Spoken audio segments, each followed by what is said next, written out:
Où sont les porteurs de croix? Où sont ceux pour qui Jésus est mort? Il a été battu. On s'est moqué de lui.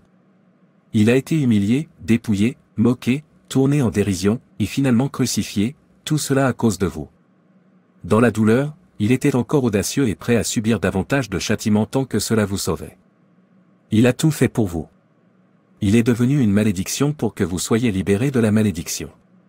Comment se fait-il que vous désespériez et lui tourniez le dos face aux petits défis que vous rencontrez? Regardez, il a cherché ceux pour qui il est mort, il ne peut pas les trouver. Tous se sont égarés. Ils sont partis après le luxe de la vie. Ils sont partis après l'argent.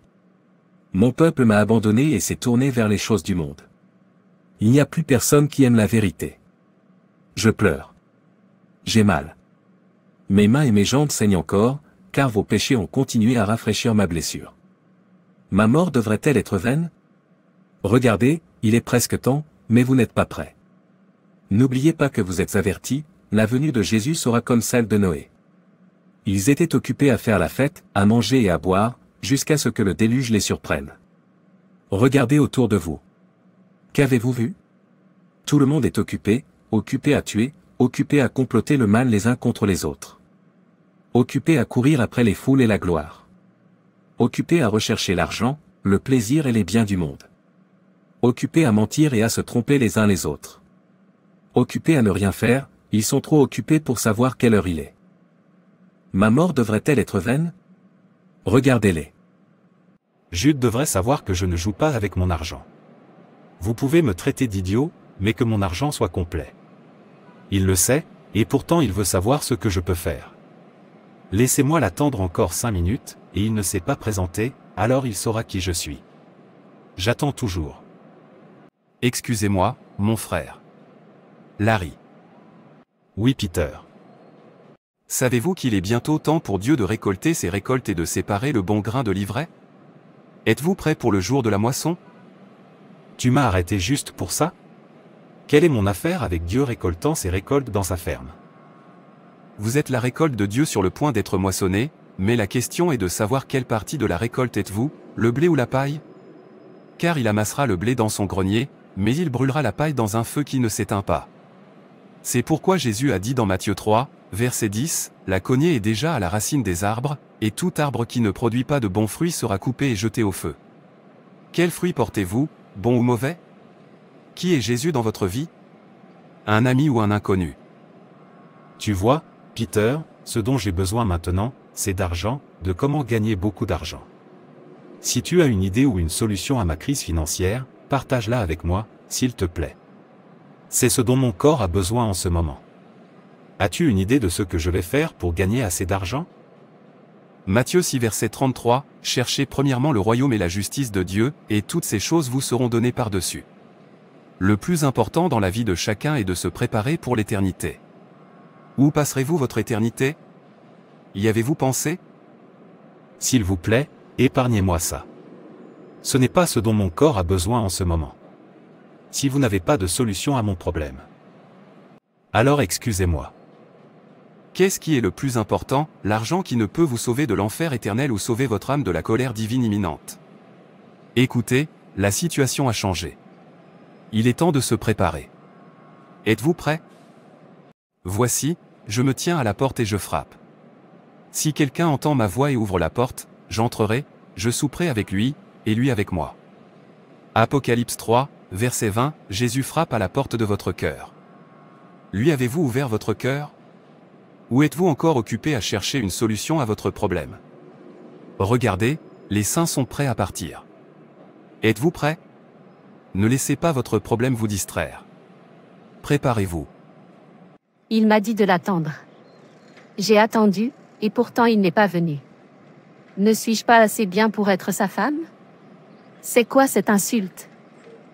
Excusez-moi, ma sœur. Oui, j'espère qu'il n'y a pas de problème. Sœur, es-tu prête pour le retour du Christ? Quel est le rapport avec mes problèmes? Voyez-vous, comme vous me voyez, tout ce dont j'ai besoin, c'est d'un homme qui me prenne pour épouse. Je ne rajeunis plus, j'aurai 37 ans ce mois-ci. Vous voyez bien que j'ai besoin d'un homme. Si vous pouvez prier pour que je retrouve mon mari ou me dire comment être attiré par un homme, et que cela se produit, peut-être que j'envisagerai de vous écouter. C'est tout ce dont j'ai besoin pour l'instant. Qu'est-ce qui est le plus important, un mari qui pourrait vous conduire en enfer ou sauver votre âme qui vivra pour l'éternité? Frère Peter, s'il vous plaît. Je viens de t'exposer mon problème, ce dont j'ai besoin maintenant, c'est d'une solution, rien de plus. Voyez, sœur, il n'y a pas de solution qui ne soit en Jésus-Christ, donnez-lui simplement une chance, et autant voulu, il exaucera le désir de votre cœur. On dirait que tu ne comprends pas.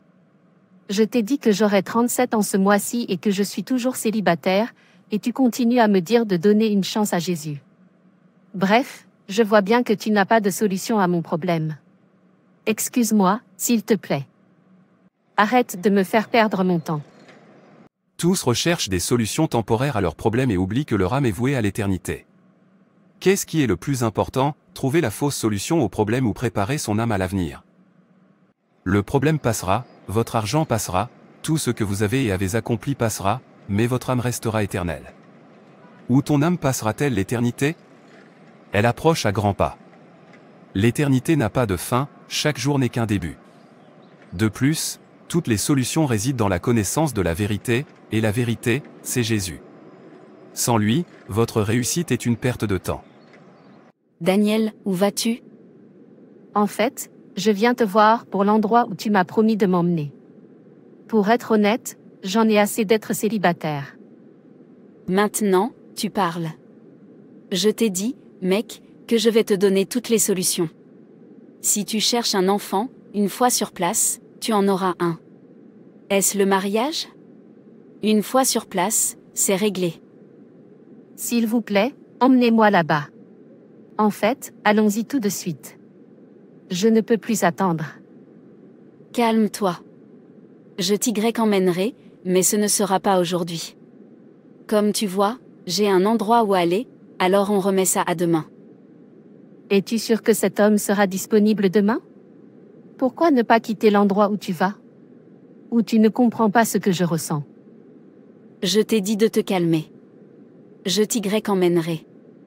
J'y ai emmené beaucoup de gens, et ils l'ont confirmé eux-mêmes. Si tu m'avais écouté, quand je t'ai demandé de me suivre, tu aurais déjà trouvé un mari. Et c'est tout ce dont j'ai besoin en ce moment. Car que servirait-il à un homme de gagner le monde entier, s'il perdait son âme? Ou que donnerait un homme en échange de son âme? Marc 8 verset 36. Donc ce type n'est pas arrivé ici. Excusez-moi monsieur. Oui, qu'est-ce que c'est? Savez-vous que l'écriture est accomplie? Êtes-vous prêt à entendre la trompette? Serez-vous enlevé? Êtes-vous prêt? Mon frère, vois-tu, mon entreprise devient de plus en plus ennuyeuse. J'ai besoin d'une nouvelle entreprise. As-tu une idée d'une entreprise que je pourrais créer maintenant et qui me rapporterait un bon revenu? C'est ce qui m'intéresse. Nous parlons de votre âme et de l'endroit où elle passera l'éternité. L'éternité est ici. Je vous ai expliqué mon problème, aidez-moi. C'est ce dont j'ai besoin maintenant, une entreprise qui me rapporte de l'argent. Des idées? Qu'est-ce que c'est? J'ai utilisé 200 $ pour démarrer cette entreprise et maintenant je gagne 3000 $ par mois. C'est la solution que je recherche. Avez-vous une autre idée d'entreprise qui me rapporterait plus d'argent? Laissez-moi comparer les deux. Oh non. Je vois que vous n'avez aucune solution à proposer. Excusez-moi alors. Insensé et aveugle. Qu'est-ce qui est le plus grand, l'or ou le temple qui rend l'or sacré? Matthieu 23, verset 17. Vous êtes le temple de Dieu, vous serez bientôt convoqués. Êtes-vous prêts? Je suis intéressé par cette entreprise, s'il vous plaît, emmenez-moi là-bas. C'est ce dont mon corps a besoin en ce moment. Personne ne se soucie de m'écouter. Tout ce qui les intéresse, c'est une solution à leurs problèmes et refuse de se soucier de la damnation à venir. Qui peut donner une vraie solution si ce n'est Jésus? Il est la vérité, et la vérité donne toutes les solutions. Hormis la vérité, qui a le pouvoir de transformer, il n'y a pas d'autre solution que de fausses intentions pour les attirer vers la damnation. Ô Dieu, aie pitié. Le temps presse, et pourtant il n'y prête aucune attention. Regarde là, sorcière. Cette femme est une sorcière. J'en suis sûre. Même sa voix ressemble à celle d'un démon. Je suis si agitée. Je ne sais pas pourquoi elle vit dans la même concession que moi. Depuis qu'elle a emménagé dans cette concession, je ne dors plus bien. Je veux absolument qu'elle quitte cette résidence. Je ferai tout mon possible pour y parvenir. Excusez-moi, ma sœur. Oui, qu'est-ce que c'est ? La porte de la grâce est sur le point de se fermer, entrez maintenant avant qu'elle ne se ferme enfin. Voyez-vous, pasteur, ce n'est pas mon problème pour le moment. Il s'agit de savoir comment éliminer une sorcière. J'ai une sorcière comme voisine, en fait, j'en rêve. Avez-vous une solution pour tuer une sorcière, ou au moins la démasquer ? C'est tout ce que je veux entendre pour l'instant. Mais aucune sorcière n'a de pouvoir sur un enfant de Dieu, sauf si vous ignorez qui vous êtes. C'est pourquoi vous avez besoin de Jésus dans votre vie, à la simple mention de son nom, tous les genoux doivent fléchir. Il est la solution. Tu ne comprends pas ce que je veux dire. Mon cœur est agité depuis que j'ai soupçonné cette femme d'être une sorcière. Tout chez elle montre qu'elle l'est. Tant qu'elle ne meurt pas, je continuerai à être agité. En fait, tu ne comprends pas.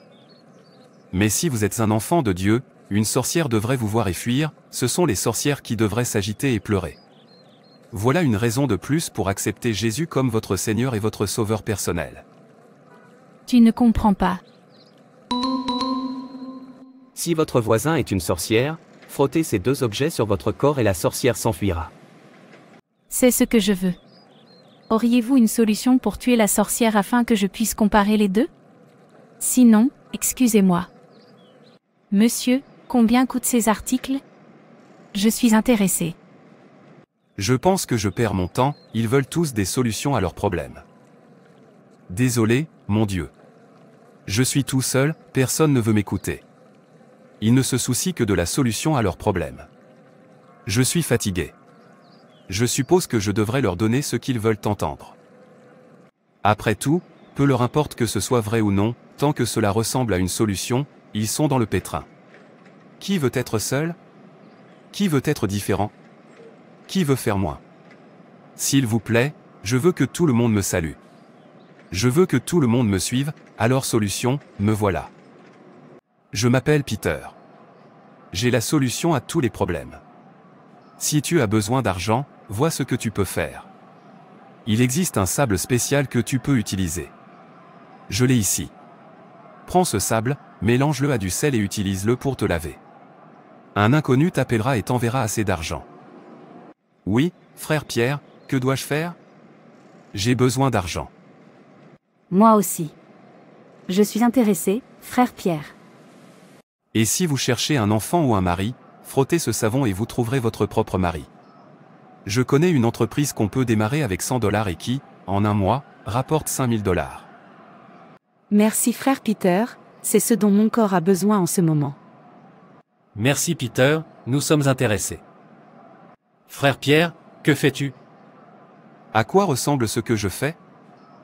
Ce n'est pas la foi qui a été transmise au sein une fois pour toutes. Mon frère, la musique a changé, le pas de danse doit changer aussi. La norme de Dieu ne change jamais, elle reste la même d'un âge à l'autre. Tu ne comprends pas. Je leur donne ce qu'ils veulent. Tu ne vois pas qu'ils réagissent bien ? C'est exactement ce que je veux. Alors que se passe-t-il après ? Y avez-vous pensé ? Combien de temps vous reste-t-il sur terre pour courir après les foules et les louanges des hommes ? Écoutez, ce n'est pas ce que le temps nous dit en ce moment. Je sais, mais je ne peux pas rester seul, j'ai besoin qu'ils m'écoutent. J'ai besoin qu'ils me saluent. J'ai besoin qu'ils me suivent. Ne vois-tu pas qu'ils le font déjà ? Ils sont à mes côtés, m'écoutent et prennent soin de moi, c'est ce que je veux. Non, Peter, ils ne sont pas à vos côtés. Personne ne se soucie de toi. Au moment où tu fermeras les yeux et les rouvriras dans l'éternité, tu réaliseras que personne ne se soucie de toi, sauf Dieu. Au moment où tu seras parti, ils t'oublieront avant même une semaine et continueront leurs affaires, puis tu te tiendras devant le trône du jugement et tu comprendras ce que signifie être seul. Tu regarderas à gauche, personne. Tu regarderas à droite, personne. Alors le livre s'ouvrira et un autre s'ouvrira. Tes yeux s'ouvriront, et tu commenceras à voir que personne ne s'est jamais soucié de toi, sauf Jésus, et si ton nom ne se trouve pas dans le livre de vie, tu crieras, tu pleureras et tu te détesteras d'avoir pris ta grâce pour acquise. Puis tu regarderas à nouveau pour maudire ce qui t'a conduit à cela, en grinçant des dents, et voilà, tout n'est que distraction. Personne ne t'a réellement suivi ou salué. Tout n'est que distraction. Les voitures, une simple distraction, la maison, une simple distraction, la foule, une simple distraction, l'argent, une simple distraction, tout cela est conçu pour nous attirer en enfer. Rien n'est réel, sauf votre âme. Puis vous criez, cette fois avec une telle douleur et une voix forte, est-ce que je suis vraiment ici juste pour une simple distraction? Je croyais qu'ils étaient réels. Alors j'étais aveugle, maintenant je vois. S'il te plaît, Seigneur, j'ai besoin d'une seconde chance. Maintenant, je sais mieux, et la réponse sera, c'est trop tard. Pierre, travaille pendant que tu travailles, car le travail que tu fais n'est pas pour toi, tu en rendras compte devant Dieu. Tu n'es pas seul, ne désespère jamais. Réfléchis Y. Qu'a-t-il bien pu comprendre? Il veut que je laisse tout tomber maintenant que je suis si occupé et que je me mette à crier sans que personne ne m'écoute. Non, je ne pense pas pouvoir faire ça. Je m'amuse vraiment bien maintenant. Vous cherchez une percée financière? J'ai la solution. Pierre. J'y arrive. Je suis tellement heureuse, j'ai enfin attiré leur attention. Mon Dieu, s'il te plaît, donne-moi une seconde chance. Je suis désolée. J'ai mal, s'il vous plaît, sortez-moi d'ici. Oh non, pourquoi souffre-t-il autant? Ils sont tellement occupés qu'ils oublient ce qui compte vraiment. Ils sont tellement occupés qu'ils en oublient que le temps est écoulé. Ils sont tellement occupés qu'ils oublient qu'il y a un temps pour tout et une saison pour chaque activité sous le ciel.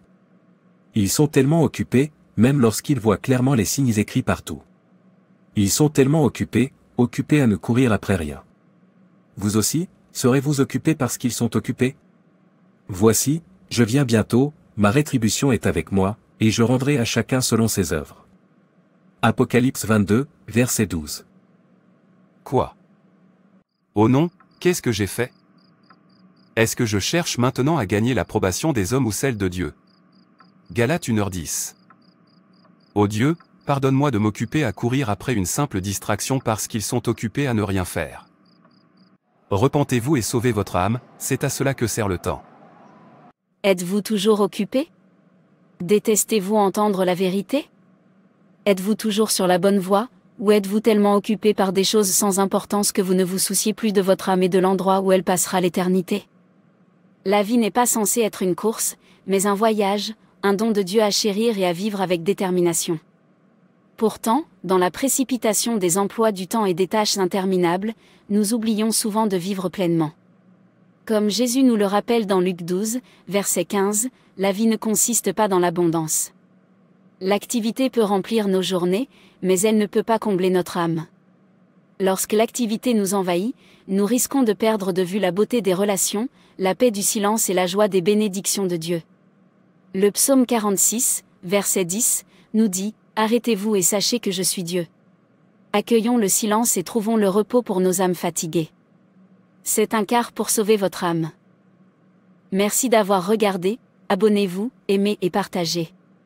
Que Dieu vous bénisse. Et rappelez-vous que Jésus vous aime vraiment.